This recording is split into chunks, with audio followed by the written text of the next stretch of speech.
हूँ, इसलिए आज के बाद राघव तुम्हारी हमारे ऊपर कोई लीला व्यापे नहीं। माने प्रभु को पुनः पालने से उठाई हैं, रंगनाथ भगवान का पूजा पाठ करके इधर मेरे प्रभु अनेक प्रकार की लीला कर रहे हैं। बार बार कौशल्या विनय करें कर जोर, अब जानो कब हूँ व्यापे प्रभु मोहि माया दूर। अब आज के बाद कभी आपकी माया हम पर व्यापे नहीं। इधर मेरे प्रभु का धीरे धीरे चूड़ामणि संस्कार हुआ। आपको हमने बताया था कि हमारे यहाँ 16 संस्कार होते हैं। 16 संस्कार होते हैं, जिनमें कान छेदन संस्कार, जनेऊ संस्कार जिसको उपनयन कहा जाता है, चौल संस्कार, मुंडन, गर्भ संस्कार। अब सारा संस्कार 16 में से केवल 2 बचा है। क्या क्या महाराज? अंतिम संस्कार को तो विवाह संस्कार। धीरे धीरे विवाह वाला भी सीताराम हो जा रहा है। काहे? 8 घंटा वहां फोटो खिंचाएगा तब देर नहीं हो रहा है, और पंडित जी बैठ के जब मंत्र वहां चले गए, पंडित जी बहुत जल्दी करो, देर होते बस देर हो जाई। अब पंडित जी फांसी लगा के लटक जाए। दूसरा, डीजे वाले के विदाई में कोई झंझट नहीं, अकेले में देंगे हैं। 8 घंटा नाच वाले को विदाई देंगे, कोई बात नहीं। पंडित जी का जब सुबह विदाई करना होगा तो 8 लोग आए जाए हैं। चलो कहीं पंडित के विदाई का, जैसे लगे थे पंडित का विदाई नहीं, चढ़ाई करे जाएगा पंडित के ऊपर। महाराज कई रुपया दे दिन जाए।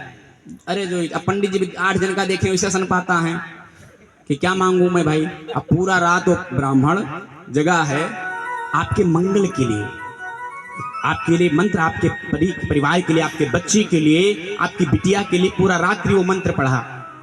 अब पंडित जी कहूँ संकोच करके 3100 कहें, अरे 31 से कैसे भाभी, 500 रुपया तो सिवार दिहन ना तो है, फलाने के यहाँ पर कितना पाए रहे हो। 8 लोग जब बोल दिए, उसी में कोई महापुरुष हैं, ठीक है पंडित जी आधा ले लो, आधा अगले कार्तिक में ले हो। अब 4 चक्कर पंडित जी तुरे घरे आ जाए, अनुभव बराबर होगा। सीताराम ऐसे ब्राह्मण नहीं। और दूसरी बात आपको पता है, पैसा वाले ने ऐसी गति करके रखी है ब्राह्मणों की कि ब्राह्मण नहीं जैसे लगेगा उनको नौकर उन्होंने बुलाया है। ऐसे ब्राह्मण के साथ व्यवहार करते हैं। हमको लोग शादी विवाह कराते नहीं, हमारे तो जय सीताराम है। पहली बात तो वो भैया झंझट में पड़ेगा, लेकिन हमने देखा है जो ब्राह्मण देवता विवाह कराते हैं, नहीं कहना चाहिए। देखो वो ब्राह्मण हैं, आपने 10 लाख रुपए का खर्चा किया है, उसके लायक एक भी नहीं है कि आपके घर वो भोजन भी कर पाए। आपके यहाँ पानी भी पीने लायक उसको नहीं रहता है शुद्धता से, अगर वो पीता हो तो उस ब्राह्मण को आपके घर से कोई भूखा ब्राह्मण जाए, कैसे मंगल हो सकता है आपके यहाँ? सदैव विचार करना चाहिए। विप्र हैं वो, उनके मुख से अगर जो भी निकल जाए, हो ही न मिथ्या देव ऋषि वाणी, ब्राह्मण जो कह देगा वो।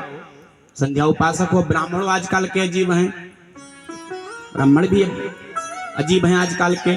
दिन भर पोथी बचे हैं, शाम का थकान मिटे हैं बोतल वाला।